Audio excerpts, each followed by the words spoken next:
No. Cook the building and everything. They've done it 500. I have a feeling they'll take less, or at least if they sell it, they'll take less. Yeah, well, I heard there. Stressful. So, I added this in everybody's packet. Yes, thank you. So we need to sign it. Yeah. We can talk about that right now. It's right behind the agenda in everybody's packet. Guys, before we get started, the info we sent out a couple weeks ago about signing of the Open Meetings Act, we need to sign that before you leave tonight. I'll have to let my lawyer look at that. Okay.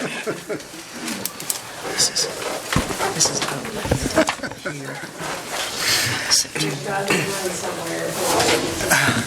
Yeah, there went all your funding. We'll go ahead and call the meeting to order tonight. Thanks to each of you for coming out to the most exciting 90 minutes in London. So we'll start. We've got a lot to go through tonight. Look forward to hearing from each of you out there, and then we've got a lot to cover as well. Once we get, and I've not even looked at the, let me see how we're working here. Once we get through most of these guys, we'll give an opportunity for you to leave so you don't have to stay for everything else that we're doing. You're welcome to, but you certainly don't have to. But we'll start with the approval for the minutes for the October 20th meeting. You have that in front of you and also sent to you previously. We just need a motion to second to move forward.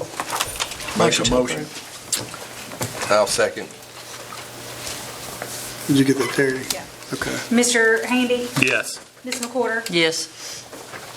Mr. Samples? Yes. Mr. Roberts? Yes. Mr. Carson? Yes. And then Amber's not here. And Amber Royster is out for this evening. Also, we need the financial records. Same process for that. You have those in front of you. You've had those also sent to you digitally. I need someone to make a motion and also a second and favorable vote to accept those and move forward. Motion to accept financial report. I'll second. Mr. Handy? Yes. Ms. McWhorter? Yes. Mr. Samples? Yes. Mr. Roberts? No. Mr. Carson? Yes. Thank you, Mr. Roberts. Yes, sir. So let's just go here.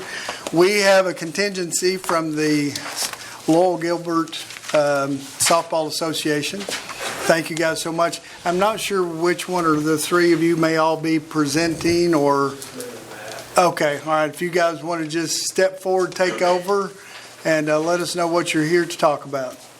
Right here, folks. You, well, good. If one of you lean, Chase, will you lean that microphone toward him, please? Yes. It'll pick you up.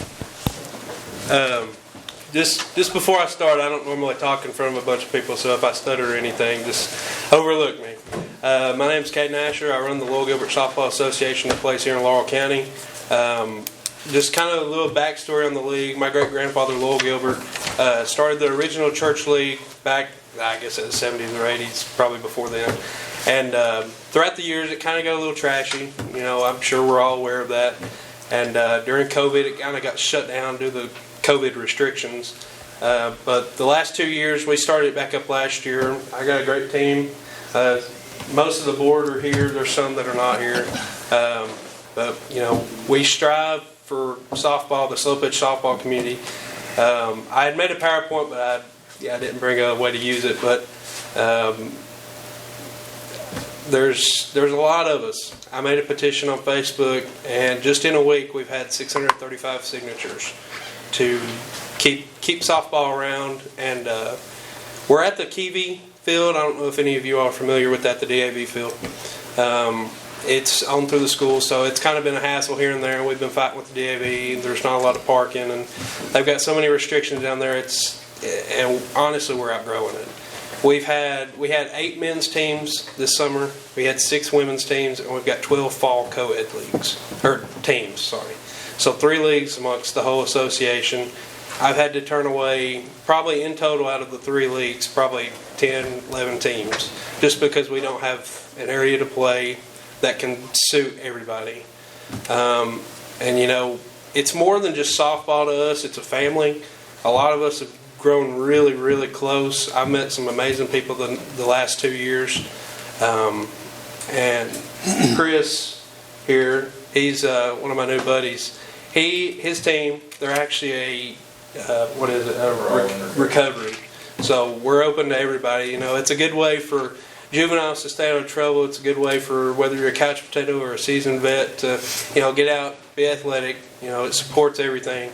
So we're basically just trying to make sure we have a place to play. But I'm going to turn it over to Matt here. He's our outreach officer on the board, and he's going to kind of tell you over here. All right, for those of you who don't know me, I'm Matt Brooks. Currently, I'm the head baseball coach at North Laurel Middle School. So as far as the sports-wise, I think that's why Caden and Dylan kind of brought me along, was because I'm like the sports knowledge behind it. So to give a little background, from London, been here my whole life. I can remember the fairgrounds whenever my parents played. And the cool thing about that, so we lost my mother in May, and the one thing that she really wanted was for a place in London that me and my family could play together. We've been blessed enough that Kiwi's allowed us to do that. So my dad's 55 years old, has not played softball in probably 20 years, but he's been blessed enough to get out and play with me and my sister. And thanks to Caden, we actually had a place in Kiwi to do that. So something that I'll kind of just say, being around it, like I said, I remember whenever the fairgrounds was always packed. You had Friday nighters out there. If it was just an all-night tournament, you had church league out there. You had men's league. And it was just awesome as a little kid knowing that, oh, this weekend we're going to the fairgrounds because we get to watch a softball tournament, hang out with friends. And, you know, that's what we're trying to do. As Caden said, we have 12 co-ed teams. We had, six women's and 8 men's, and had to turn away people. So to say this is what we're trying to come to you guys with today is that it's growing. Everybody says that softball is not. It's growing. Like this weekend, I just went to Owensboro and played in a county community. If you guys are not aware of that, it's like where a lot of counties come together from all over the state, even some out of state, and they play in a big tournament. I think there was 21 teams on the men's side.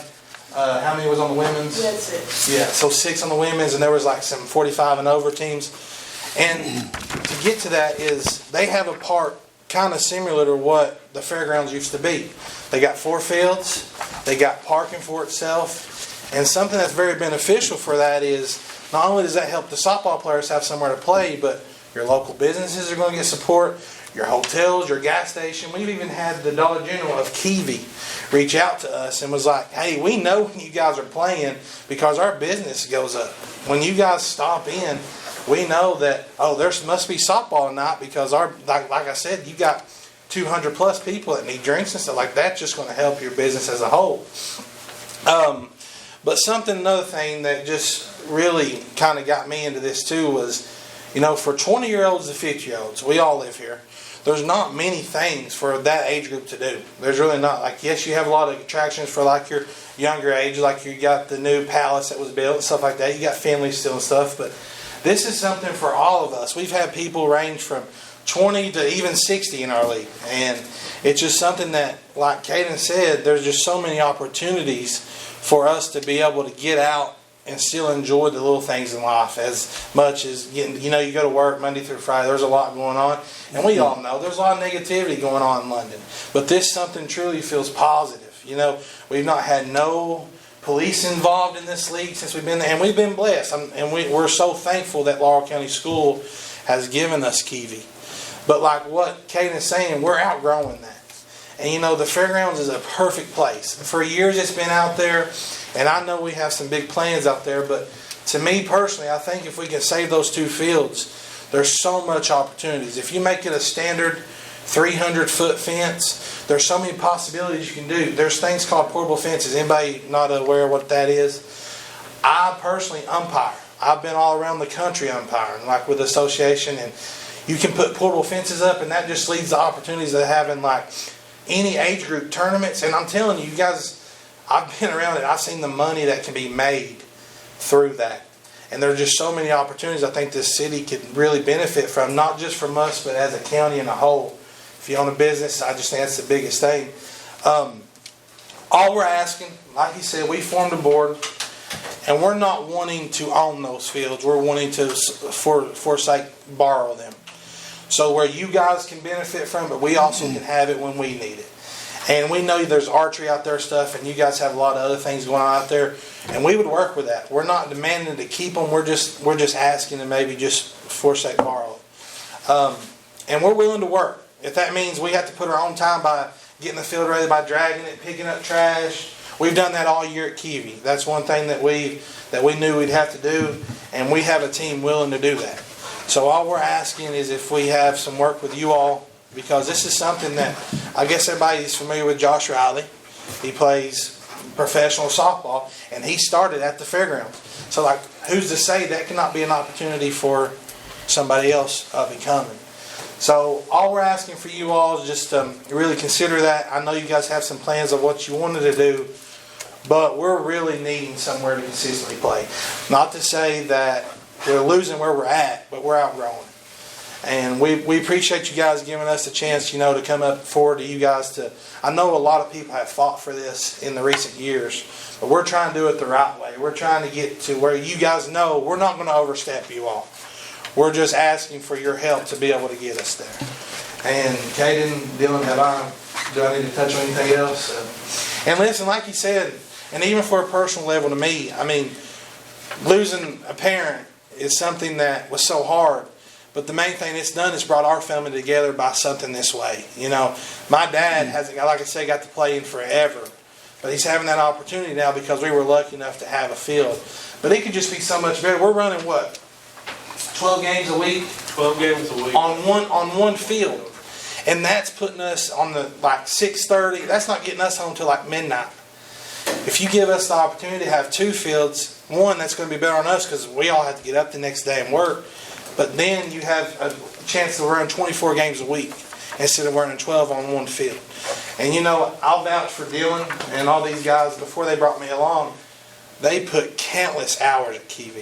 I mean, I don't know if you guys knew what that field looked like before, but I mean, we redug the infield. We put up, lights out there. We've had to get electric put out there, and we've put a lot into it. So what we're hoping, and I know the storm came through, did some damage out there. I know we've talked about that. And I know that's going to be a process, but what we're hoping is that don't get taken away.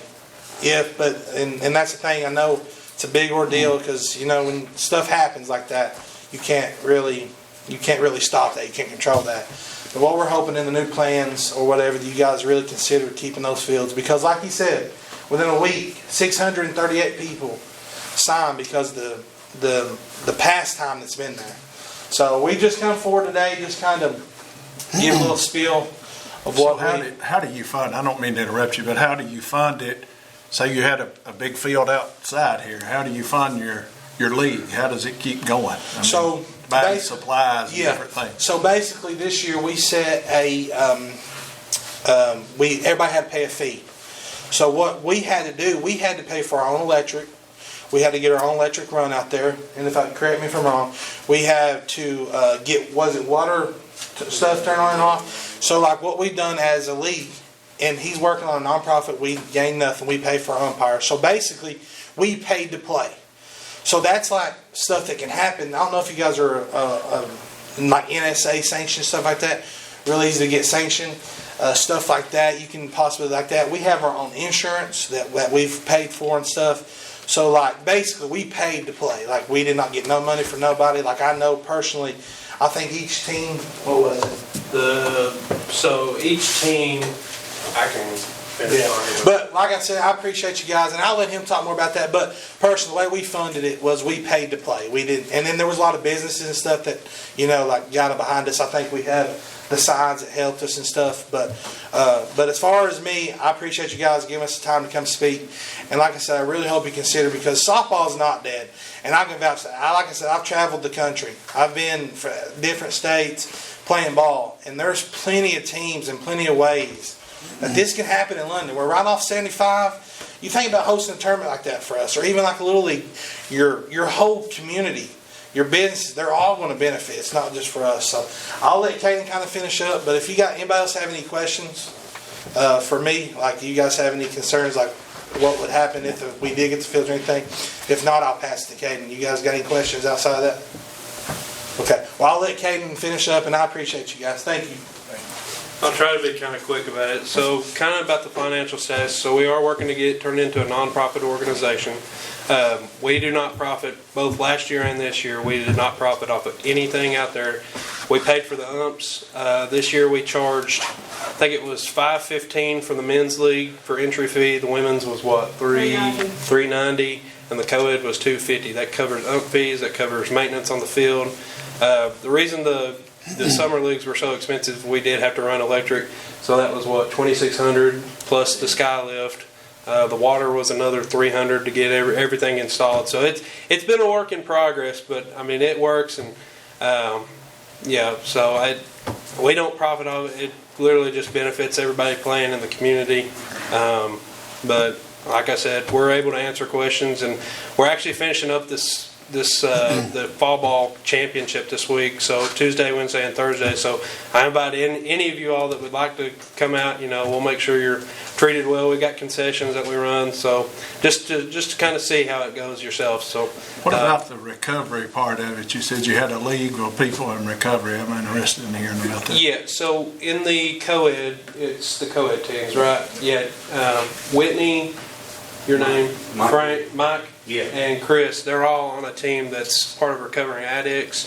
We don't hold that against anybody. I've had family issues, that they've all, used substances wrong, and we're really excited and proud that they're in our league because it gives them an outlet, I think, and it gives them a sense of normalcy. You know what I'm trying to say. You got it. That's not a double A meeting, talking, I'm clean or whatever, but. No, they've all been great. They're the nicest people I've ever met. So, I'm not questioning that. I have Yeah. a compassion for people that's in recovery. yeah, So. but no, it's like I said, juveniles that don't have a thing to do when they graduate high school, softball. It's something to get into. We were actually talking about holding like a 40 and over tournament for like the seniors. So I think that would be interesting too. But, I don't think you're calling 40. well, I have a little bit of a problem with that.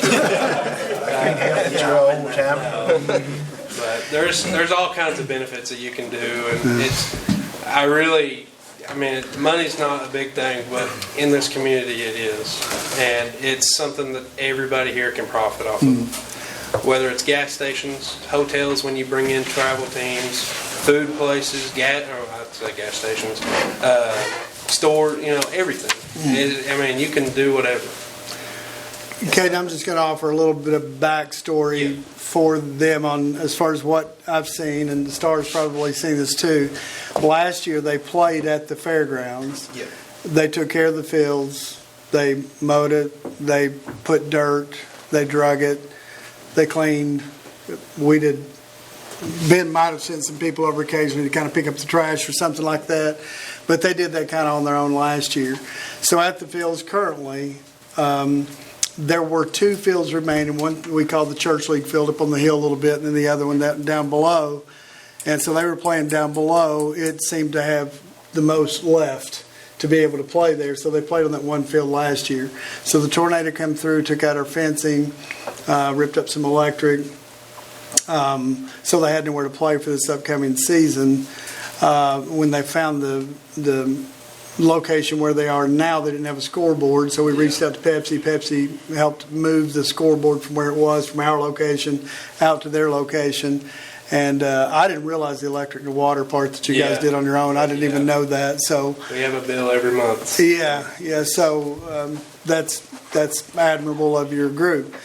So out of the fields now, to get them back to where they can play, the fencing's probably we know what the quotes were. around the field. It was 56,000 fields, right?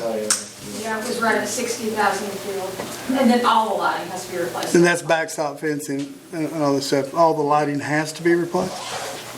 The lights do. Well, I mean, because you're gonna have to replace some of those poles, and you wouldn't wanna put new LED lights on some and have the old lights on others. So are some of the poles gone from that field? Because there's 6 poles still standing with lights on them. Engineer needs to look at them, but we don't know that they're all viable. Okay. Okay, so, Possibly some of them are savable, but some of them are questions. yeah. So there is some cost, obviously, associated with even getting one field back. The second field's in further need of repair. The dugouts and those things, you know, of course, can just be fenced, doesn't have to be covered, but those things they were gone too with the tornado. So there is some cost. The other thing I wanted to throw out is, you know, our situation currently with South London Little League. That we're still looking to switch those deeds. We thought that was going to happen the last week and a half. It hasn't happened as of yet. And kind of the understanding on that is once those deeds are switched, that park will become another tourism asset, and North Laurel Little League will be totally maintained by the county, the fiscal court. So we would have South, they would have the fiscal court. That's the understanding, and that's what they're trying to negotiate currently of how that would work. You know, you guys have the option to say, we don't want it. I guess, I don't know how that works. If the city takes over something and hands it to us, I guess we could tell them, no, thank you. But that's kind of where we are on that now. So the reason I'm saying that relative to them is there has been some conversation as far as the property there. Is there something we could do there to accommodate their league as well? So Glenn Prophet, who's the president of that league, you guys have talked with Glenn. I've talked with Glenn a lot. Glenn's talked with the mayor some.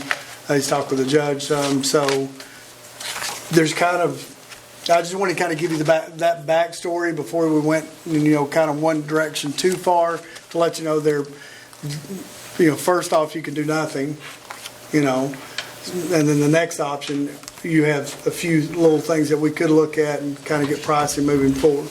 My question is, and what I'm hearing from them is they've already got a court or a field that's working for them, but they need another one.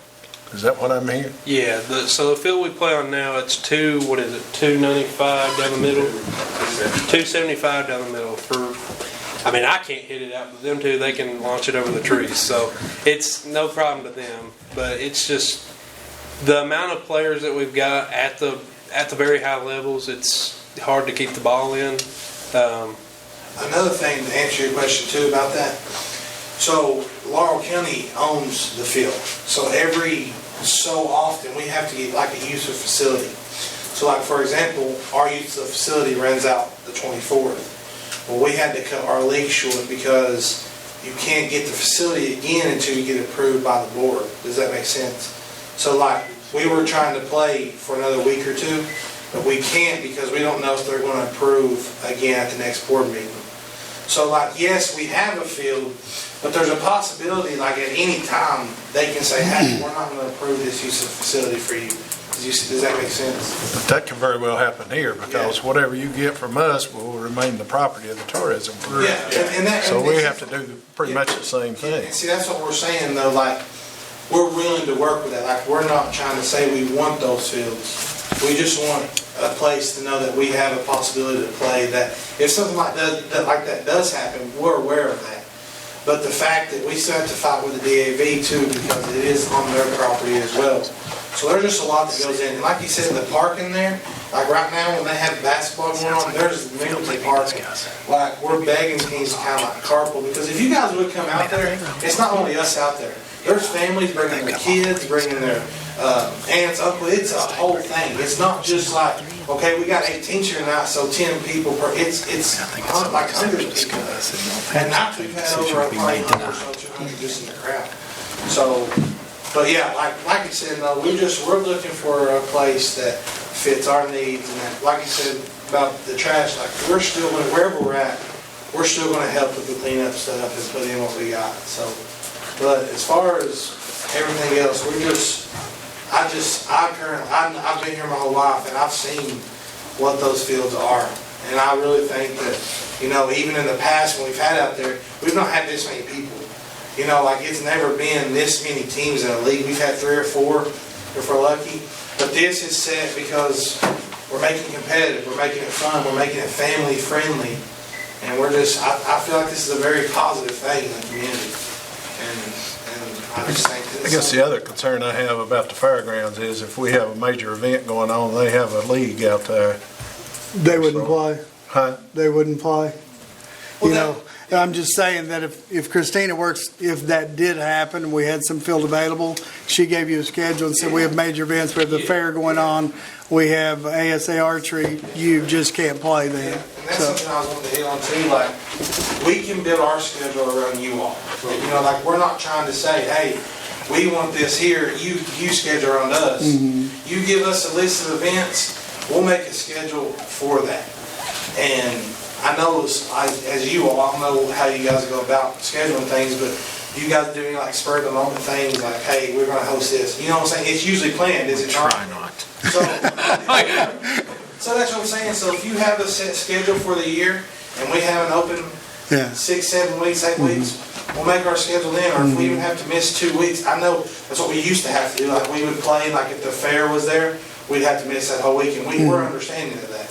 So is there enough room at South Law to put them there with 2 fields? There is a field currently, it's 300 center, 275 on the sides that they use for T-ball,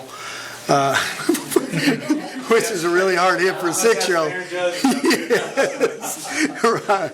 That could be used. They're wanting to turn that into 2 fields, which is part of their conversation, is they're trying to add another field inside that field to make 2 smaller T-balls. Then you've got 2 T-ball fields on the outside of that concession, yes, close to 4th Street, that's not used at all. So, So could you make it big enough to where you can bring a movable fence in for T-ball and then Yes. open it up for them? yes, Can I make a point? Just in the fact, like Brooks and a bunch of my, my childhood, a lot of our age, I think he went 95. We're He's an getting back old-timer. into it, like it's a good way to just get back in the swing of health. But our guys, a lot of our local guys, including Josh and Brooks and a good friend, they went all the way to Owensboro to play this big. Why can't London host? Why can't we draw that in? As much as we're growing, as much as this league is growing, as many people that are involved, why can't that be an opportunity for London to bring people from Owensboro to here, to our place? You know what I mean? I mean, it's a huge thing. There's a lot of people. It's growing huge here, so I think it's a great You opportunity. speak about South Laurel. About a month ago, I went to Chattanooga. It's pretty cool. They have a big facility, but to get to the point, they had 3 tournaments going on while I was there. They had 4 Little League fields going. They had a high school baseball tournament going on in the 2 fields beside. And they even had a adult men's tournament going on. So, like, there's an opportunity there. Like, you think about the money that Chattanooga and that complex made that one weekend. You know, like, that's not... That could be us, and that wouldn't go to us. That would go, like, you guys can even host that. Let's say you have people around here that want to do like fundraisers and stuff. That's a possibility. So like, we're not asking it to benefit from anything but just have a place to play. And you bring up South, we would be fine with that. If that South Laurel, if we could, Little League could get that done, we're not saying it has to be the fairgrounds. We're just wanting somewhere in the county that we can play. And if the South Laurel works, then we're all for it. I make a motion that we do a feasibility about South Laurel and look at this and then come back with it, suggestions or whatever. okay, and just to interject in the middle of that, you guys have been starting your league around July. Yeah. Yeah, so our summer league it usually starts August 1st. Fall ball is usually around October. Okay. I mean, we would love to be able to do a spring, summer, and fall. It just, like I said, it all according to dates and stuff. But Okay. I think there's so many that would want to play that it would be hard to get it all in 2 months. But just, 3 different seasons. If it were at South, that presents more of a problem because they're exiting there pretty much with Little League mid-June. Yeah. But if you were able to do that, now, the reason I was asking that was to give some time frame to think that what they're really asking is if we could have something possibly by August of next year, for them if we're looking at that. So we'll go back to the motion on the floor. And part of that could be getting you. It's great that you all formed an organization because that's the first step in anything. So congrats on that. but getting you all and South and North together and because we're trying to help everybody and getting you all in the same room at the same time. Yeah, that's where my mindset is at, because I've talked with Matt and I've talked with Mr. Profit, and they both, not knowing, but they both want to see like regional tournaments for softball. South, I think right now has the infrastructure for something like that. Do you all have a good relationship with Mr. Profit and them out there? So, Ty, obviously BSN, where I coach middle school, I'm always buying stuff off him for our jerseys. So yes, me and Ty and Glenn, and like I said, me and Glenn we went to Georgia, and we was watching Kentucky play, and he was like 3 seats from me. So yeah, we do, we know each other. So that'd be something, we're willing to work with whoever. Wherever our location is, we're willing to work with whoever it is. If it's Johnny, we're going to work with it. I have my brother-in-law, and I work for Okay. Glenn, so he's my boss. Nice. Okay, so. Yeah, I would like to see You these should two. have just left it where you are. Yeah. I didn't want to step on anybody's toes, but I don't care to be a person that also goes to them either. Right. Yeah. right. So, but Got a yeah, motion on the floor. I'm sorry. we're good. Okay. I'll second that motion. Mr. Handy, Yes. Ms. McWhorter, Yes. Mr. Samples, Yes. Mr. Roberts, Yes. Mr. Carson. Yes. Thank you guys very much. Just a question on top of that. Feasibility study, who's going to be conducting that? Do we need a committee for that, or? Well, when we're talking about, are you talking about someone that's putting together the cost for this or feasibility of whether softball would Where work? it'll work initially, and then what the cost would be. Will it Yeah. work there, and then how much would it cost to do it? Would it That's work what we there need as to far know. as It's South logistically? Laurel, yes, Yeah, that's right. not whether, Not whether people would not actually come creating and play. conflict with Okay. Little League. Can they both operate Gotcha. there in that location separately and not be a conflict to each other? So we just need a meeting with stakeholders then, right? With both of these organizations? A yeah, sit-down meeting and discuss? right. I think, and I think that process is already happening somewhat. I know it is at South, and of course, they can handle what needs to happen at the fairgrounds. So I would think that Christina and Ben probably could handle that conversation. Ben's been at South all summer, out there trying to fix the fields up, and he's also part of the fairgrounds too. Christina's working on pricing for that. So Sounds like you're gonna be out there all winter. Now, one not yet, Ben. just kind of know, if it didn't work out with South, is this ruling out the program? No, sir, not at all. Okay. So No, there's sir. still a possibility. We just want to check what works best all the way around And for like I everybody. said, we're good with whatever fits best for everybody. Right. Initially for South. And you've got more fields out there right now, South Little League anyway, so I think, let's check the infrastructure of that first, And yeah. there's still a possibility for you never know. Well, and just so everyone is, this is in their email update, but we have not been compensated for the loss of fencing. So that's why we know those quotes. We've been fighting that with insurance since the week after the tornado. So that's just want everybody to know that. We have not been compensated for fencing. Well, we appreciate you guys. Just let us know if you want us to come back or whatever. Certainly. Okay. Yeah, I did have one more thing to knock off the top of my head, talking about benefit to the community. I'm sure everybody knows Liam Brown, or the family of Liam Brown, the kid that had metastatic? Neuroblastoma. We actually held a benefit term for him, and we raised $3,800 from the help of everybody in the community and everything. So stuff like that, we can do all kinds of things. Yeah, we had. And we even have one for some of the tornado victims. Yeah, so $1,200. we're trying. It's like our goal is to help the community. That's just. Right. Well, thank you guys very, very much. We'll see what we can do. And Caden, are you the best contact? Yeah, I'm the president over it and everything. Appreciate it. Thank you guys. See ya. It's okay to shake hands. Thank you, appreciate it. Thank you. Yeah, appreciate it. Thanks. Thanks, sir. I need to get with you about Scheduling their dinner or whatever. Okay. Whatever helps you. I never back and forth. Okay, moving along, next we have the Hardwood Club, and there's no one here for that, correct? There's no one here. This is for their Christmas basketball tournament. Let me say something before we start. There's a lot of requests for a lot of money in here tonight, and I'm going to recuse myself on the first one because the Hardwood Club does business with me and spends quite a bit of money for motor coaches and so forth. But what I do want to say is, in general, we got a lot of projects going on. We got a lot of people coming in here with their hand out, $56,000 for a fence, $8,000 here, $6,000 there. I'm just saying, we got to sort of watch what we're doing. I'm not saying nothing negative about nobody, but I've got to say that we need to take into consideration all the things that we got going on. I think all of us are doing that. What's the request for Hardwood? The request is for $8,000. Last year they received $6,000. Is that correct, Terry? Yes. I mean, we've supported this for a long time, and I mean, it's a big tournament. Brings them in.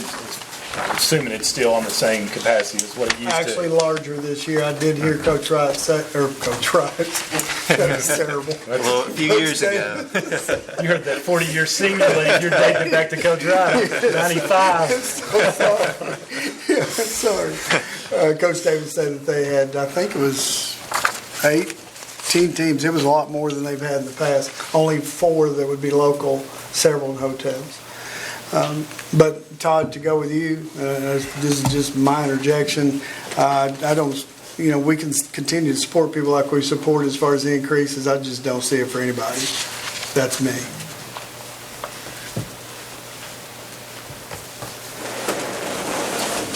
On the first one, like I say, I recuse myself. And that's what I was gonna say. Like, if we're gonna increase one, then we're gonna have to go do it for all of them. So, I think that's where my thought process is on it.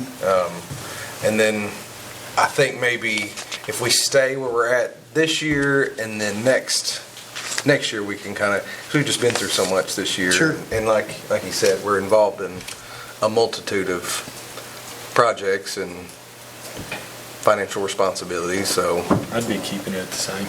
Okay, we have a Yes. motion? I'd make a motion that we keep it to be the same as last year. Second by Star. Mr. Handy? Yes. Ms. McWhorter? Yes. Mr. Samples? Yes. Mr. Roberts? I'm going to abstain. Mr. Carson? Yes. And so is that amount $4,000? Six. Okay. Next, we have Southeast Kentucky Community Chorus. May I remain seated, Your Honor? Objection.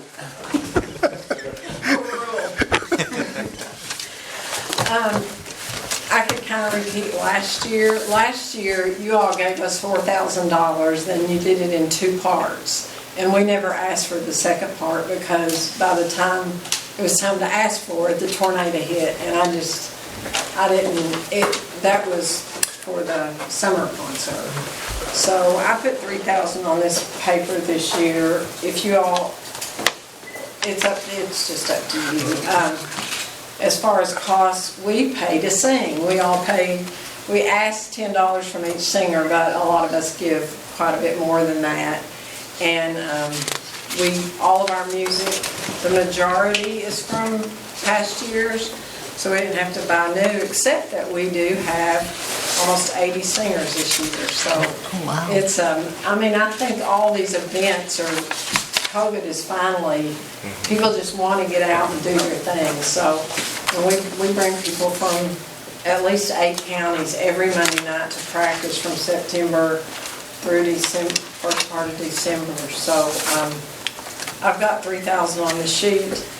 I won't fight you for whatever you want. So, but so we'd already approved the 4, and it was already out of the budget and everything, right? So it just wasn't requested. Is that what I'm? I never made the second request. Yeah. We got paid before the concert, which was great because we're out all of our expenses before the concert. It's not an after the fact thing. Yeah. We paid for music. We paid the people the accompanists that come in, the different cellists and those kinds of things just make the concert to me. We've got young guy, I don't think he wants to be paid, but several numbers that have four hands on the piano, those are always really neat. So, And are you all doing donations at the door now? we don't do them yes, and I make a plea for a little stronger than this at the concert, so we ask for money there. We don't ask for money in the summer because we do that concert with the community orchestra, and that's already their concert. So, yeah, we do ask for money for that. In light of not raising the other one, I'll make a motion for the 2,000 that they got last year to be the same this year. So, but what about the amount that they got approved for last year that we? So we didn't give them two of that. They didn't, they didn't draw it down, so apparently they didn't need it. Well, they did need it. She said she didn't because the tornado had come through. That's why she didn't request it. So we had already approved it and taken it out of the budget. Well- See, I didn't realize that. I think we have not looked back at the minutes, but it was 2,000 and we were gonna do it. They could come back and ask for, Oh, if you look We back. can look, yeah. What I thought was you said, because you said we're gonna give you 4,000, but we have to do it after Give the them concert, 2,000, and tell I them said, they need to Okay. come well, back, could we come get back, two come back. now? Yeah. I think I remember that as well. Okay. Yeah. So we have a motion on the floor, What was the motion? What was I the got 2,000. 2,000, same as they got last year. Well, yes, I mean, if we're going to be consistent with all the groups, then yes, I think we're going to have to do that. Is that a second? Yeah, I second that. Mr. Handy? Yes. Ms. McWhorter? Yes. Mr. Samples? Yes. Mr. Roberts? Yes. Mr. Carson? Yes. Thank you, and probably what we'll do is come back. We'll be here. Yeah, Yeah, we might be here we when you may come be here. back. We may not be able to do anything. May I be excused? You might. And also, much like speaking our turn, if we talk about it in the spring, we will do our best to work it into the budget. Yeah. So, Thank I'll do you, better next time. thank you. So, we can get this before the concert? Indeed. Terry? When is the concert? December 7th. Okay. And you're all invited, 4 o'clock. Should be really good. Thank you all. Thank you. Thank you. See ya. The next person on the agenda, I'm going to lead with an apology. He's been trying to get on the agenda for a while, and with so many things going on, we just kind of kept delaying that, and that's my fault. But it's Mr. Threlkel. A lot of you know David. He's with the University of the Cumberlands, also with the Southeast Kentucky Fine Arts Association. Thank you guys for taking the time to hear me. I'll try to be brief. I'm just kind of curious, how many of you are familiar with the Fine Arts Association? Yeah, so sort of, kind of, okay. So let me pan this out real quick, and I'm going to read to you off of it a little bit, which you're not supposed to do in the classroom. I'm not supposed to speak to that, but I'm going to do it anyway. Just because I think it gives you the information that you need. Thank you. I think I've got it. So this is an organization, I'll read this as the part that says dedicated to promoting the arts in our community. So this is kind of an effort on our behalf to reintroduce ourselves to some of the city organizations, because when I did the show of hands, some people didn't. So I'll just read real quick. Founded in 1961, Fine Arts Association of Southeastern Kentucky exists to promote and support the fine arts throughout the region. The mission is carried out both with the organization in collaboration with local schools and the broader community. The association proudly sponsors an annual concert series and works to inspire interest in the arts and nurture local talent through a variety of initiatives. Now, this organization doesn't just serve London. We serve London and Corbin and Williamsburg and Barberville. And our goal each year is to bring in fine arts events, one to each city.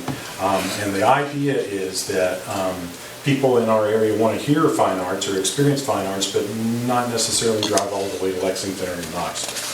I teach at the University of the Cumberlands. We take a group down to Knoxville every year to hear the Knoxville Symphony. It'd be wonderful if we had the fundings that we could bring the Knoxville Symphony to our area. We're not there yet, but that would certainly be something that would be fantastic and wonderful we could do. If you look at the left side there, it talks about some of the past performances we had there. Young Original is a group we had here in London here last year. They performed at Corinth Church, I believe, a group out of Nashville, and covers of pop tunes and tunes from the 20s, 30s, 40s, and it was a wonderful thing. We had the Peach State Opera came in. They actually did La Traviata in English at the University of the Cumberlands. Acoustic Cats, which was the University of Kentucky, it was a choral ensemble that came in, et cetera, et cetera, et cetera. So this organization I'm relatively new to. I've been in it probably for 5 or 6, 7 years. I joined just before COVID, and then of course COVID hit and everything shut down. My understanding was that the city councils in the different areas would contribute to this every year. London did, Corbin did, Williamsburg and Barberville did. And then when I came on, the shift was kind of toward the tourism commissions, and they said, if you want to do something like this, you need to go speak to the tourism commission. And so, like I said, we're kind of reintroducing ourselves, because it used to be kind of just, from what I understood, and I'm just off the top of my head, that this was something that was just kind of understood that would happen every year, and that the councils would make donations to this. We are sponsored by individuals, we're sponsored by corporations, we're sponsored by, in this case, hopefully the Tourism Commission, so that we don't have to charge an awful lot. When people come to our concerts, we charge them $10 a ticket, because we don't want people to come and say, well, I've got 3 kids, I can't afford to come to this concert. Before COVID, we charged more. But after COVID, we decided, let's knock the price down, let's let count on sponsorships to try to cover most of the cost for what we do, so we can try to build audiences back up. In time, we're hoping that we can bring in bigger acts and more nationally known names, but at this point, because of our funding, we're not able to bring in as big of acts as we prefer to be able to bring in. Because after COVID happened, some of the sponsors that we had that were corporate sponsors, some of them didn't renew. We've had a lot of people individuals that used to contribute, either pass away or move out of the area, so there's that. So we're re-establishing our base of trying to get funding and sponsorships for our events. So if you look on the back side of this, if you flip it over where it says the 61st season preview, this is actually our season opening this year. So Sail On, this is a concert, it's a Beach Boys tribute band. It's actually coming this Saturday. It's going to be at the First Baptist Church right here in town. This is a group out of Nashville. It's a very very experienced group that does a fantastic job of doing Beach Boys covers. The Barter Players is a group out of Virginia. They're a theater group. They're going to be at Corbin High School presenting Alice in Wonderland. Joffrey Harris Ward, he's a nationally known organist. He's performed all around the country. He actually did an organ recital in Westminster Cathedral just recently. And then Les Jongleurs is a choral group out of Lexington that does classical and then some more contemporary tunes as well. So what we're asking, I told Phil when I filled out the form, I said I had no idea how much to ask for. So what I did is the first group on our thing is Sail On, like I said, and that's actually here in town. The cost for that particular group is just north of $10,000 if you take their performance fee. That's the venue fee that we're charged by First Baptist Church, and then the sound man fee. We have to bring in a sound man to the event. I just stuck half that amount on there. We will take any amount that you would be willing to donate. We're not thinking about anything. So you're saying, I'm sorry, I didn't mean to interrupt. You're going to Corbin and some of the other places. What are they giving you? So my understanding is that Williamsburg is giving $3,000. Corbin, I think, is meeting tonight and having the same discussion. So I don't know what they're giving. Barberville's giving $250. They don't have the same kind of, and you're anticipating drawing 100 people? We don't really know. That would be a guess. The Sail On is probably going to draw in more than some of the other groups because it is something that's a little bit more popular. So it's hard to say. We brought in 7 bridges by the same promotion company.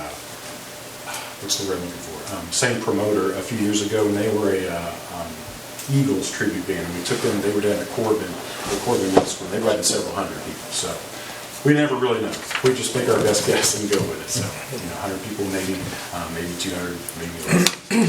That's kind of like this. So, but at any rate, as I said, our goal is to bring fine arts to this area. It's something that we've been doing for years. We're passionate about, and hope to keep doing for many years to come. I would like to say, just as an aside, and I have no idea where this falls because I've not been following all the updates on it, but I understand that at some point you were looking and maybe still in the process of redoing the theater up at the Bennett Center.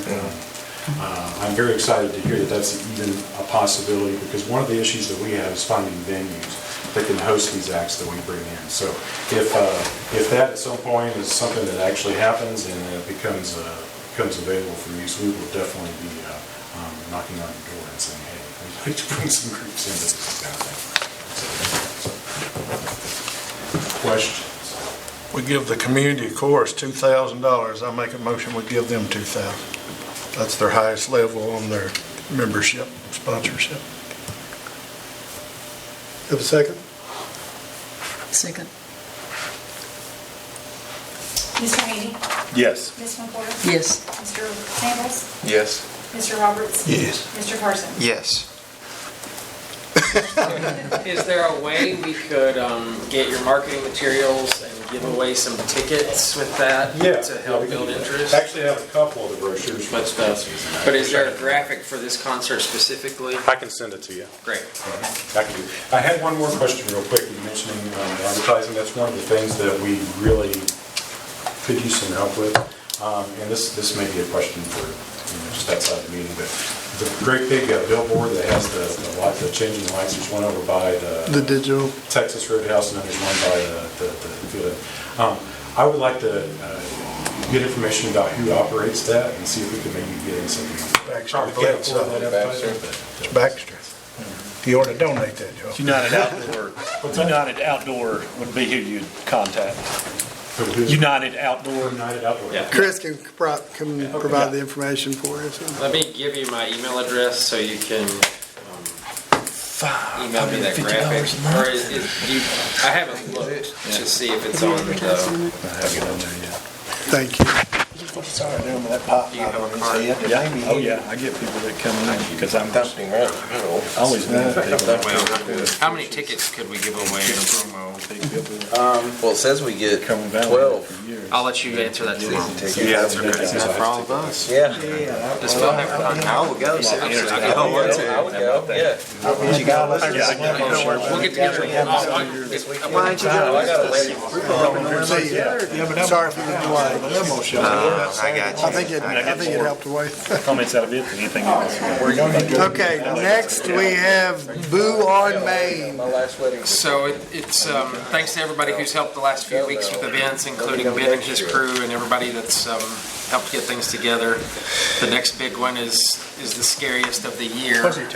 We have more people wanting to participate than we have space for, but undoubtedly folks will cancel this week, so we'll be able to work everybody in. So you want to run that by us again? We was discussing I'm sorry, something down what was here. that? We didn't get nothing. Oh, we have over 70 booths wanting to participate at Boo on Main. We can 60's pushing it, but we're just gonna. So you had 160? No, we have over 70 people wanting. What's the date for this? This is this Saturday. 4 to 6.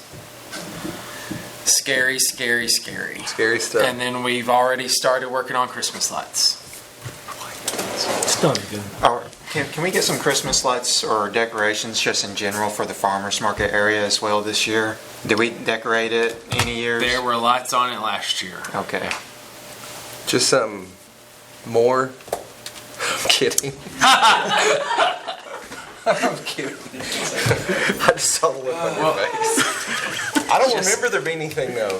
Well, yeah, they are because somebody turned them. They may be on right now. They were on. They were on before the chicken festival. Somebody plugged them in right after the fans got put up. Somebody had plugged in the Christmas lights. So it must have been Ben, right? Huh? So it must have been Ben, right? People just randomly plug them in. Yeah. We bought them fans over there. We bought them fans over there for the farmers market. We were there for the farmers feast, and we were burning up. Fred wouldn't turn them on.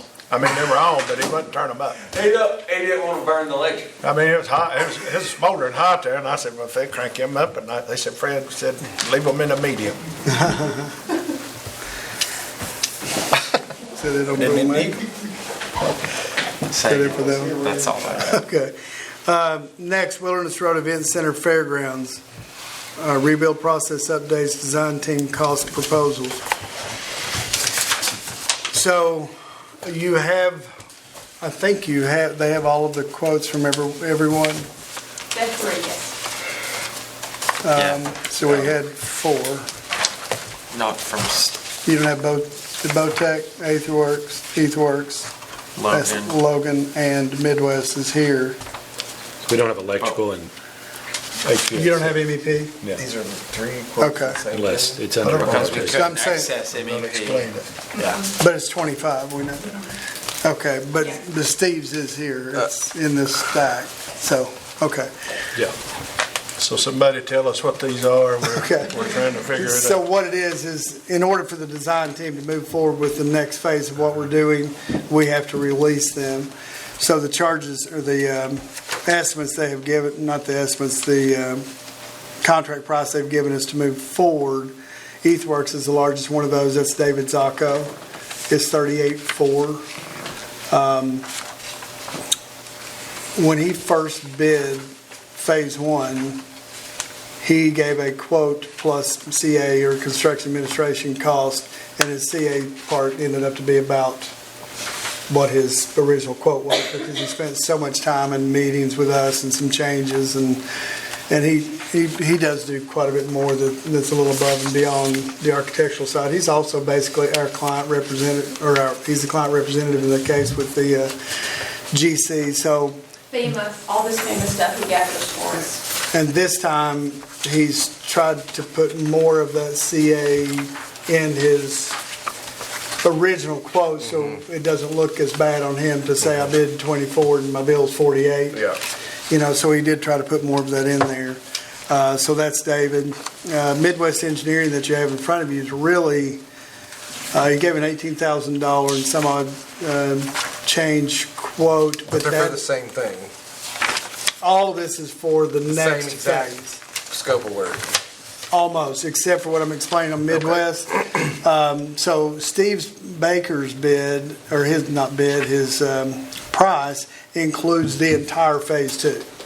So I spoke with him today. Which is Midwest. Correct. Yeah, it's $18,000 in there, but that takes it all the way to the next outdoor equine arena, oil and gas arena, all the way back through the fairgrounds. Back through the, what do you call it, carnival, fair, the fair, Midway, whatever that is.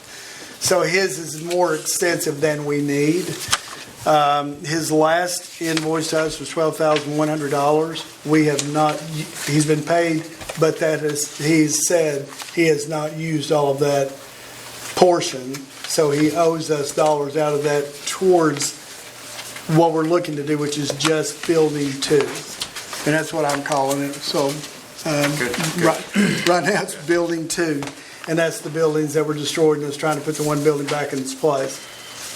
So in my phone call to him today, I said, out of that $18,000, how much of that would you say would just be for the stormwater part of building 2 and whatever has to be done for civil to do for building 2? And he said probably around $6,000, of which a part of that would be out of the 11-1. If there was a couple $1,000s left, then there would be about a $4,000 balance for Midwest Engineering. Did that make any sense whatsoever? Okay, I got one yes and one no. I don't know. I understand what you're saying, but you don't need to explain it again. Yeah. Okay, now that's different. I'm just saying it's coming through. So, if we went with what he's saying there for building 2, there's $6,000 more. Take out that there's no balance of work owed for the first phase. That'd be $6,000. So then you have Botec. Is that how you pronounce it? BAU Tech. Baltech, whatever it is. I think Bo. So they're an MEP company, which is mechanical, electrical, plumbing, that has to put the plan together. That is required before we can move forward with the process or have other people involved. It's $25,000. It was $21,000. They added $4,000 because we'll probably have to do some type of sprinkling to the large gathering space that we're having in this building. So that went to $25,000. There's no real, that was the lowest bid of 3 for that.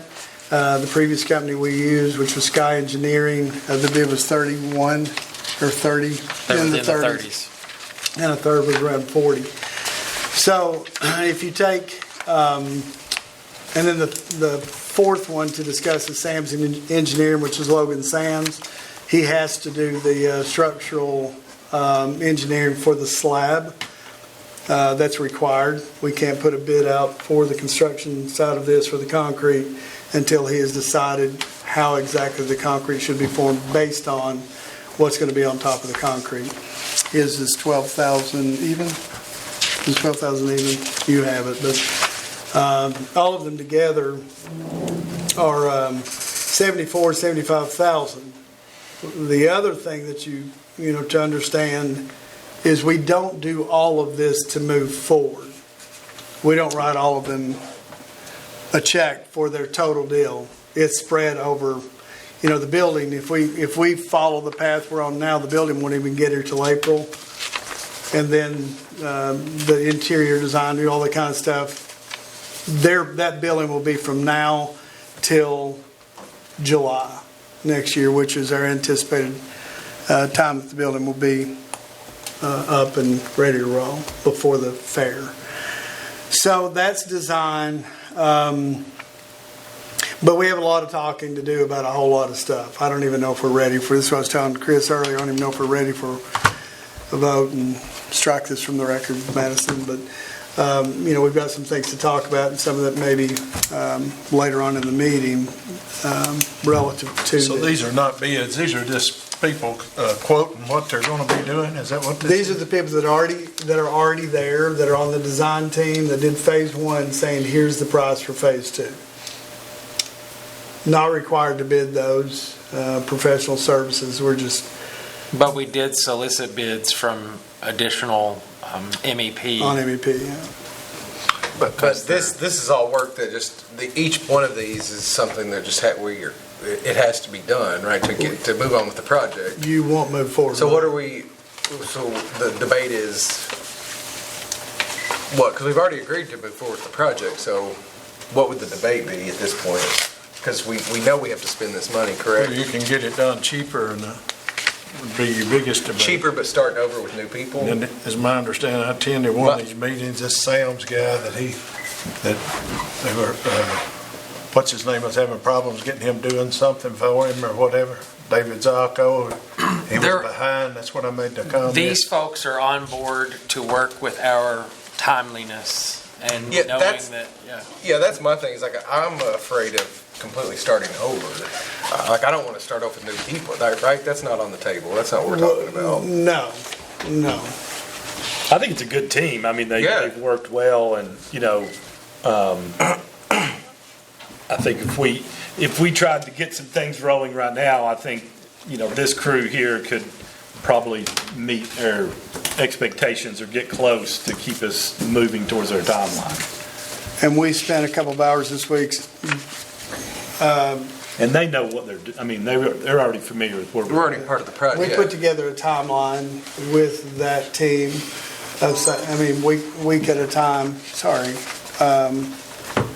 And there's a Gantt chart with it too that shows every week and whose ownership and all that kind of stuff. So they fit into that schedule.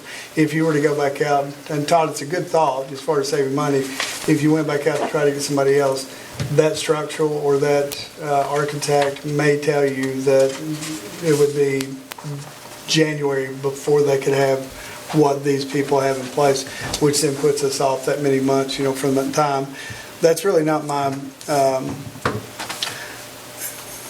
Well, if you guys want to vote to do that and move forward that design team, we would certainly have the floor open for that vote and the motion to move forward. Well, I mean, don't we need to? Aren't we already behind the 8 ball? Like as far as scheduling goes, like we're already behind severely. So I don't think we have the luxury to wait, do we? I agree with that. What I would like to see is just kind of a where we stand right now. Like I said, money wise, where we're paying out, how much we're going to cost. I mean, I know we got to keep pushing and working, but I would I'd like to. So this is why I'm hesitant to try to push us forward. Yeah. And some of that conversation is going to come in another part of this meeting, because it's pending, with some litigation involved and this and that.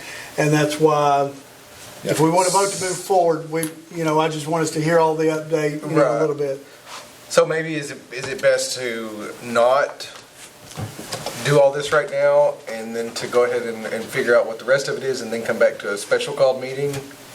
That was my suggestion earlier today. Yeah, and that way because from my understanding is we just don't have the time Yeah. to wait. I make a motion we pass over it till we go into executive session. Okay. Second. I understand this may be part of it. Mr. Haney. Yes. Ms. McWhorter. Yes. Mr. Samples. Yes. Mr. Roberts. Yes. Mr. Parsons. Yes. Okay. Going to have Christina talk about the Southeast Kentucky Fair, the second largest fair in the state of Kentucky. That's right. Lots of fun stuff. What's the first one? The Kentucky State Fair. Oh, Not there yet. We'll get there. So we talked about last time, July 21st through the 25th, and what we're doing is we're putting together a committee. It takes a lot of people with a lot of different knowledge from different areas to put on something as big as what we want to do. So we're putting together a committee. That committee will be under your final approval for things that have to do with the fairgrounds and all of that. So it's a Southeastern Kentucky Fair Board, not a Wilderness Road Event Center board. And I'm just going to share with you some of the names of the people that are on here. And we really have an open spot, and maybe you guys can think about a person that has some special agricultural, gas and diesel, pageant type knowledge to fill this one more position. But at this point, it is myself, Phil, Todd Roberts, Mike Calebs is representing Laurel County Court, Donald Storms representing Farm Bureau, Emily Campbell is a local attorney, she's going to be handling the pageants. Jason McWhorter is representing South Laurel FFA, Brandon Fallbush, North Laurel FFA, Glenn Williams from the Laurel County Extension Office, Jackie Steele, Commonwealth attorney, and his son is an avid national rodeo participant, so they'll add a lot of knowledge to that. And then David Westerfield is representing the Laurel County Cattlemen. Sonny Osborne from Farm Bureau was invited to join. He's not going to be able to, so he's actually going to send us somebody else from Farm Bureau. I have contacts with another equine person, somebody to help us with some of the horse shows. Laurel County Tourism has a meeting tomorrow night, and they're going to send us a person over to help. And then to make it an odd number in case we get to a vote, a board of about 15 is a good place to land. So if you guys know of anybody that has some kind of special talent. So out of all that, I just didn't hear, did you have someone that was like in the arts and crafts or So local most of the arts and artisans? crafts are handled through the extension. The 4-H group handles that for the kids, and we take basically. No, I mean like actual like artisans and, people that craft people that would set up at the fair, that would, that kind of Booths and thing. stuff? Yeah. That's a really Saying that good. comes through That's another. good. No, she was saying that's something The different. contest come through extension, even for the adults, but no, I hadn't Yeah, I was saying like a whole division of people that are set up like to sell things. Kentucky Crafted or, that type of thing. I nominate Can you Josh help her with Samples. I would be happy to help you with That that, would yeah. be excellent. Yeah. All right. Congratulations. I think I just talked myself into some more work. We had a little meeting just to get us together the other day, talked a lot about sponsorships. We have a sponsorship structure that we're putting together. Todd had an excellent idea for the Dandelion Festival just happened, and they've started every year having this chicken and dumplings cooking contest. So Todd threw out some ideas about something like that. If you have ideas, if you've been to a fair or a festival, send ideas our way. We'll have a pretty complete list of activities by January. We have to have that into the Kentucky Department of Agriculture for their book. And probably by December, we'll be pretty set with this group. We'll come back to you guys, ask you guys to approve that group. And we'll then come back to you with sponsorship forms so you can send those out for us. Thank you, Christina. Just, to put some very positive numbers with that, the organization tries to raise $10,000 for each school, for each FFA, correct?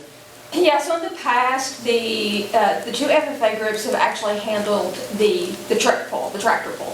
And it's their biggest fundraiser of the year. Usually they fall around $10,000, whether some things like that can determine that. They have agreed to handle all the work, the tractors, the bringing in of equipment, the running of the tractor pull, and that's going to be 2 days. It's a really big deal.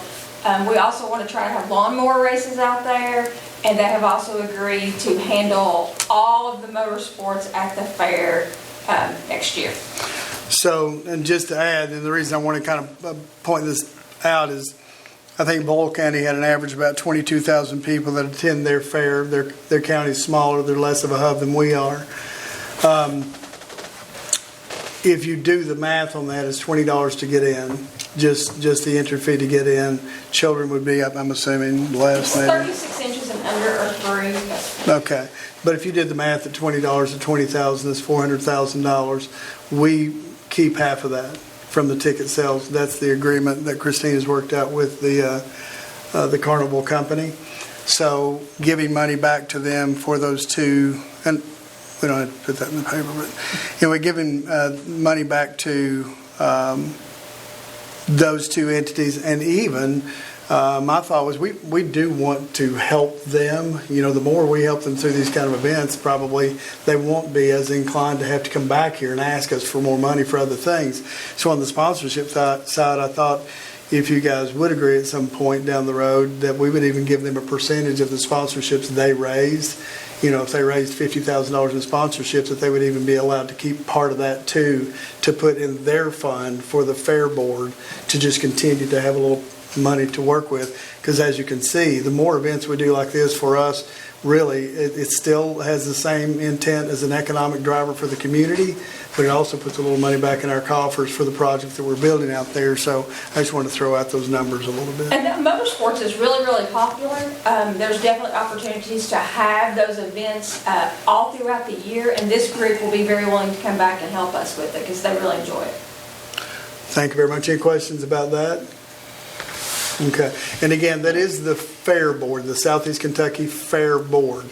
Just that this year 5-day event, that's not a board that's out there doing the whole fairgrounds, just the fair. Just the fair. Yeah, just during that time. Thank you very much. Thank you. So, Ben? Last meeting, Todd had asked to get a estimate for some lighting at the pickleball courts at Levi Jackson. I contacted one of our vendors and they done a light study to see what all we would need for the 3 courts that's at Levi Jackson. And they also provided a quote. I touched base with John Dees. He's who we usually use on services if they have to be put in. And the vendor, I had him quote the poles, 25-foot poles, and the lighting and the bracketry so that we could save, because every contractor marks them up, plus we could save 6% sale tax. So those came in at around $15,200. And then John Dees come out with a quote of $13,800 for labor. That would be trenching, conduit, electrical service, patching, because they'll have to cut that parking lot a little bit, 24-inch caisson tube installations for the poles, and then any type of panel boxes or anything like that, that would have to be the service that's needed to hook those lights up. Is there any of that can be done in-house? We could do the labor part in-house, but we are coming up on Chris's favorite time of the year, so we will be. Well, I think this is something that we will be busy. The season's over, probably, they tell me, in a couple of weeks till next year. So I don't think there's no urgency on it, but I would like to see it done by the time the season opens for next year. Okay. Is that doable, I guess, the question? Probably could be. We will be busy from pretty much, we start next week, Chris. When's Halloween over? You're probably supposed to say November the 1st. We will be busy until all through December, and then it takes us probably almost 3 to 4 weeks to get everything down after which we sometimes don't take them down right after Christmas, so they'll stay up for a little while. Then you're in the middle of winter, so you'd be waiting until March, April before you could have much weather to do it. So if this guy does it, when can he have it completed? I would say as long as he's got weather, he could probably start in a couple of weeks. Every time I go out there, this thing's filled up. And I was out there the other day, I called me and a couple of attorneys here in town, they flagged me down as I was driving by, wanting lights. Said that they could play a lot longer and whatever, and there was people waiting on courts, all 3 courts was filled up. Looked to me like mostly business people and stuff like that, I don't know. I don't know when they usually start back in spring, but if we They did, told me 2 or 3 more weeks and then they would. we would have to be probably closer to March, April before we would be able to have weather and be able to do it, I would say. Either way, if you did it, you could still look at some point, if you wanted to, the materials or whatever. But, you got till pretty much spring really before the season, well before those pick back up playing. What do you do then with and I'm just, we have lighting at Wellness that we don't turn on because of issues. It would have to be on a timer.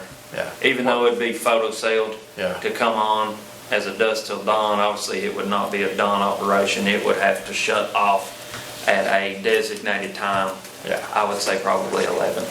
So what do you want to do, Chris? Move the lights from No. wellness? No. Oh, I didn't know what you were saying. But I think it was right when you came on board, we had people come and ask us We still do. to turn the lights on at the basketball courts, and we said, no, we close at dusk. Yeah. And same that's- thing at Veterans, we still And have. we close at a lot of dusk. Light requests. So I'm just putting that out in the world. If the lights are on, then it's gotta be police, is that what you're saying? Like, it's gotta have some kind of. It's sometimes, in Security other there. parks, it's caused more issues than the use that's Having on the there. I lights. mean, the way I look at it, if you look in the summertime, what's that give them, 2 more hours a Well, very, day? very limited in the summer. 'Cause You you know. can almost play till 9 o'clock. Yeah, I mean, you can play till 9 in there, so you're gonna look 2 hours, at this time of year. I don't know, I'm up on the air on lights, because I think you have as much problems as you do benefit. And how do you all think it would be at Levi? Would it be a? Where the location is and the way that the basketball's getting is what. that the people that's up there playing, I think the clientele would be a little bit different as far as there would be people up there the majority of the time playing till they go off. But you always get, the lower percent that's not looking to play ball or pickleball or just looking to. And the lights would come on for them too. I mean, they would be on every day until whatever time that's designated for them to turn off. One of the guys that was out there playing, you probably know him, Travis Curry. Yeah, I know, yeah, they were always screaming for He lights. said down in and Florida, they played till 2 o'clock in the morning the other day, Yeah, Sounds horrible. because they had lights. but they're, And they're probably at a controlled resort Oh, too. yeah, They're- well, I know, he said it was just a regular pickleball, place. But I forgot to mention, in this quote, it does say lead time 3 weeks. So it that only- would be past for materials. So that would put us, It's a springtime thing. probably, have everything in place that it could be done. And I'm not playing devil's advocate, but I have a neighbor with a tennis pickleball court, and pickleball is loud. I don't know how. Have the people behind there complained? Well, Kelly plays it, so. Yeah. She's the. What is it? Kelly Burton lives right behind it. But they So- play, and she they plays, play. but She's one of them that's wanting lights. Yeah. so she ain't gonna complain. No, I wouldn't think so. You never know. It's if you read about pickleball, people complain about it all over the country. And was it pickleball pollution? Pickleball pollution. Or all the other lights in the park So shut you're- off at a certain time. Mill Street. Which been 30. I would make a motion on that we revisit in February or That's what I'm saying, like, it just. Sometime in that softball, neighborhood. Softball, all, if they're sports related, then we should kind of treat everybody the same. So we have a motion on the floor to revisit by Star, to revisit that in February. Table to February. Second. Mr. Handy? Yes. Ms. McWhorter? Yes. Mr. Samples? Yes. Mr. Roberts? No. Mr. Carson? Yes. Okay, Dan, Mill Street. Terry, will you remind us of that? Okay. Which Amber's not here, do we want to even discuss this one? Well, she's the one that made the motion. What is it? Well, I'm curious. Amber made the motion that she wanted to look at bathroom facilities and such in Mill Street. Oh, yeah. So, the last building, I talked with Mackie, the last building that they had built was at the Dog Park Restrooms, and it was a pretty significant price. I know the price of what, the commission spent out there at Levi, and that was another pretty good significant price. So, I looked at, where's that page is at, Stephen? CXT Precast Concrete Products. They actually do a lot of the restrooms in the national parks. I talked to Star about, I don't really know. Right now, do we have 2 or 3 porta-johns down there, Chris? I couldn't remember. I think it's 3. Is it 3? I couldn't remember if it's 2 or 3. Has anybody been to the Arboretum in Lexington? What are those bathrooms? They're just like a step above porta potties, but they're so simple. Like, are they direct pipe? Natural. Natural? I don't know. They're right at. We tried to do that at Wellness. They're right off the parking lot. But there's nothing to it. Here's It's not some like a of big them. concrete I didn't. building. Like at the lake, you talking about, when you go down there, Chris it's wouldn't just give me kind no of, money, so I don't have a it's filter going printer. somewhere soon.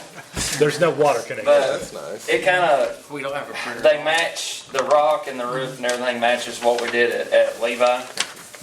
Those are less money? Do what now? Less than we paid for. Oh yeah. Over there. So they're all concrete construction. They all come already plumbed. The only thing we would have to do is hook up the electric, your water service, and your sewage. But everything else, they come turnkey.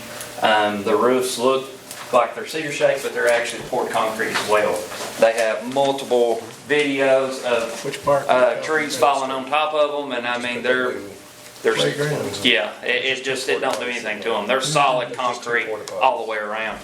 But they have those right there, or you could do either one. You could do Got a shitter out there. just 2, or you could designate a male, female. They said it didn't make no difference, but that's just one water closet and one lavatory in each side. They offer different options. You can do, obviously, 2 toilets, 1 toilet, 1 urinal. But I just done the cheapest, which I just picked 1 toilet to each side, kind of like what we have at Rotary. And just according with options you pick, but delivered and set was around $125,000. That's cheap. And they'll truck them in. Yeah. We have the subgrade already done, and they'll set it with a crane. So it's an It's like a option to think turnkey. about later on. I say we table it to February when we bring the lights back up for the pickleball. Would you put it where the Good with old that, too. playground was? Is that I where was you go? thinking to put it, and I may be wrong, the corner closest to, I guess where the new playground is, and the swing set, and there's that little corner. Oh, they said it with a crane. Yeah, they set it with the crane. It So comes you on can put low. it Sit on a slab? Weighs 60, yes, it's already got the slab bottom in it. It weighs 64,000 pounds, I think that one does, is what they said. Well, it's cheaper for us to get one of them tiny houses put in there and it would be that toilet. They'd go in and use it. But we could also look at. We put some vending machines when in we the take living other room. Playground out. I was kind of playing with seeing with LUC to see where the sewer main was at. That was kind of what I was wanting to see before we really laid out where it could really go. But I've talked to some of you about it, including you, about these portable toilets that they pull around, what he's talking about, high end with air conditioner and whatever. I think we just need some of them to where we move them around as we need them. Well, so we would own it. Is that what you're saying? Yeah. Oh. We rent them right now. It costs quite a bit. What does it cost, Phil? Well, it's expensive, and they're $5,000 a weekend. You still So have we to would have just- an ADA. We just buy them, and then when we have an event, Yeah, we how- just pull them, and how's then that when work? we're not, they be Yeah, but right you down wouldn't there. you wouldn't put them in Mill Street. I would not put them at Mill Street. Yeah. Our clientele are getting a lot better, and we're keeping more people down there now with the new playground. So it's not being, just nobody showing up and, kind of the rougher crowd hanging out. So, but we still need to we've got some stuff in the spring, and we're gonna try to do a little bit this winter too. Yeah, and I some think facelift and stuff to keep pushing for, bringing more people in. And the busier it is, you're looking at less vandalism and stuff like that. And ideally, we're not going to run out of a reason for people to need bathrooms there. That's something that's going to need It to be needs restroom, from now on. There will need to be a restroom there. So I'm in favor of waiting because I don't think it's super urgent because we're getting ready to shut down. So So I'm okay with that. Okay. Yeah. I don't know that there's any need for any kind of motion or action. Okay. Nope, I was just doing what was asked. So Okay, there we go. thank you. Thank you. That's probably the cheapest you could ever do it. Oh, that's probably the best option. I mean, really, for price wise. Last thing that we have on parks is me and Steven's he mainly has been meeting with Julie a lot with the Kentucky Emergency Management and the FEMA situation. They're still working with that very diligently, and she has recommended that we put out for bid, or request for bid, the canopy walk so that they can send that anticipated expense in with what, kind of like a request for funding. If we get it, good. If we don't, it's kind of that kind of deal. But she's wanting that to be able to move forward with the rest of the package. So we would need to do that as quickly as possible. Correct. But all we're doing is advertising. All we're doing What is is a advertising, canopy just walk? getting a I'm not price, familiar. What is this? no action on They talked about it at the last moving forward meeting. with it. Instead of treetop, it's a canopy walk, Oh. which is still in that same area. It's still in the woods. It's still in the trees, but it's a lot easier to maneuver for younger And to maintain and to maintain all the way around. operations. Yeah, it's kind of the new replacement of So what do you it. want to do, put a bid out? They're wanting to get us to get bids so Kentucky Emergency Management and FEMA will know the cost to replace. I make a motion. There we go. Second. Can we get some, before we jump right into it? So, in order to get anything from FEMA on that, we're pretty much tied to the canopy walk. She wants something of like kind, is that correct, Steve? You would have to. I'm just saying, if we wanted to look to explore, well, we're going to make this a rustic campsite, or, if we would just have to forego, well, okay, we just lost our money on that, but we're going to explore options on that. Yeah, I think maybe this scenario provides us with the opportunity to say it's going to cost $500,000 to put in, and they're going to come back and say, we'll give you $500,000 to do it. Or if they come back and say, we're going to give you $100,000 to do it, then We don't have to do it, we just see where we're at. More Yeah, appealing, but this kind of gives us a start to see what this looks like. Yeah, With no okay. expense. yeah, I just wondered, Sure. like, if that's, No. I'm it's with either you. all or nothing. No, I'm with you. On Yeah. that. And that's the question I had, Yeah. Stephen asked her was, hey, look, we may not want to do this unless it makes sense on paper with what we're going to get back. Sure. Yeah, Yeah. Sure. okay, And yeah. we won't know till we. Sorry, I just had those questions. So we got a first and second? Yeah, Mr. Okay. Handy, Yes. Ms. McWhorter. Yes. Mr. Samples. Yes. Mr. Roberts. Yes. Mr. Carson. Yes. Okay, on the community center, we have no action expected. Let me get back to the parks just a It's minute. my favorite. I want to talk about some way, a new way of marketing these tiny houses out here. I don't think we're getting what we need to be getting on these.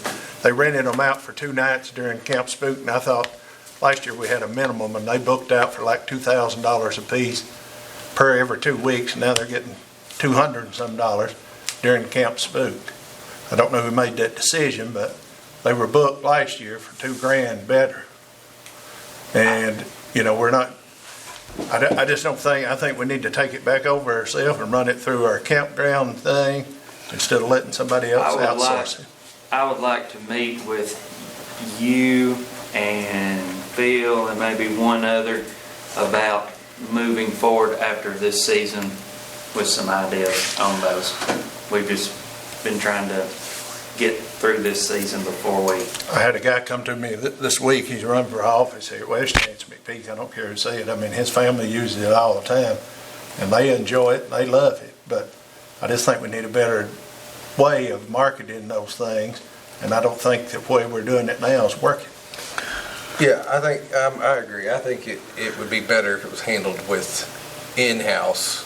I just think it would give the more opportunity for people, because I mean, like, I called, I needed it for one of my clients, and I called last week, and I couldn't get any help, and I was also, by the time I went online and looking, I was just frustrated, and I went on to something else. I didn't even continue on with it. We've got some other things too, and we're just, if we can get through to winterize them, because we actually winterize those. Yeah. Me and Steven's been talking and stuff, and we'd like to bounce some ideas off of some of you all. Yeah. And then it'll give us plenty of time prior to. Two Yeah. things quickly. When Josh called, he was calling the park and couldn't get information. So just make sure you know who he's calling. Yeah, I called the park, and I said, hey, I want to get Okay. those, are the cottages rented? And they were like, I Our don't know. response is we don't have nothing to do with it. I said, I don't know, I ain't got nothing to do with That's it. been before. And I was like, what? Okay. So then I went to the website, and then it was equally as frustrating, so I just let go of it all. So I met with Emily today at 1 o'clock in Lexington with Experience Stays, the girl that does it. She certainly sees all of that. And you know where I've been. I've been as much, let's take it in the house, as anybody. She does want to meet with everyone to talk about it. When I asked her about marketing today, she said, really, and if you look at the contract, she's not responsible for marketing. So she's only responsible for Handling the actual stay. handling the actual stay, that's there. She said, I'll gladly do whatever. She said, that's not me, because I was saying, we need you to do this, and we need you to do that, if you're going to continue. So she does want to meet with everybody. We met today for about an hour and 15 minutes, so that's that. So that's the other part of that, and thank you very much. I think I'm with everybody. It needs to be rented more. She discussed lower rates. Let's put a picture of them out there on them billboards on the interstate, tiny cottages, Levi Jackson Campground or something. I mean, we can do a whole lot better than what's going on. Those Airbnb fees, Well, the Airbnb fees are 15%. It's the cleaning that's the real It's the stickler. Because, when you stay in the Airbnb space, you have to have an Airbnb trained cleaner, which leaves everything kind of the same way. If you notice when you go to an Airbnb, everything kind of looks the same way because they do things the same way. So if we were to take it over ourselves, we certainly, if we put it, now we could go put it on the Airbnb ourselves, but we now have to follow all of their guidelines. Then we'll pay the 15% to do it on Airbnb, or we just totally pull it out altogether and just say it's a cottage in the park and what you get's what you get. So thank you guys for looking into that. And one more thing, and I'll be quick. I just Sure. want to commend Stephen and the staff out there this weekend. Me and you were out there both at Levi Jackson. They done a good job of Camp Spook, big crowd out there. I think you sold out, wasn't you? Every spot looked like it was full, so. yeah, it sold was, out for the next two. Yeah, everyone's not checked in, so if you ride out there and like, where in the world is everyone, because of the rain kind of Sunday, Yeah. everyone's like, yeah, we'll But be they're there. still paying us. Yeah, oh yeah, no, that's all that they matters. they said, no. That's all that matters. We don't care whether they put the trailer there or not. As long as we get their money. Oh yeah, once you know that your signs are up out there. That QR code needs to be a lot bigger. Yeah. My phone wouldn't pick it up from the car. It's already there, just hang a little sign a little bit. Oh, okay. Yeah, my phone wouldn't pick up that small one from the car. okay. Anything else? We get Oh, yeah, an 18 one other by thing. 18 One other QR thing. code sit out there. Let's put the QR code on the billboard. One other thing, I mentioned it to you, Phil, was all of these tourism vehicles left in front of the building when this community center's rented out. We was up here the other day for a honey bun day. They need to be moved down here and let the people park closer to the building. There's like 5 or 6 vehicles. I was gonna bring it up and get rid of them tonight, but we'll talk later because we ain't got no money. But go ahead, I'm sorry. Anybody else before we move into, can we have a motion to move into executive session? I make a motion. Second. Mr. Henry? Yes. Ms. McWhorter? Yes. Mr. Samples? Yes. Mr. Roberts? Mr. Roberts? Yes. Mr. Carson? Yes. Let's see here, do we expect any? I wouldn't think There's so. no action on the community center, but I don't know. Yeah, you should not have any action. We're not expecting action. Thank you. I think unless there's objection, everybody's okay to stay here as far as I'm concerned. It's fine. Okay. And just, gotcha. Were we live? No, we were not live. We're recording. Recording. And we'll be, YouTube, and we'll be, YouTube, and we'll be, YouTube, and we'll be, YouTube, and we'll be, YouTube, and we'll be, YouTube, and we'll be, YouTube, and we'll be, YouTube, and we'll be, YouTube, and we'll be, YouTube,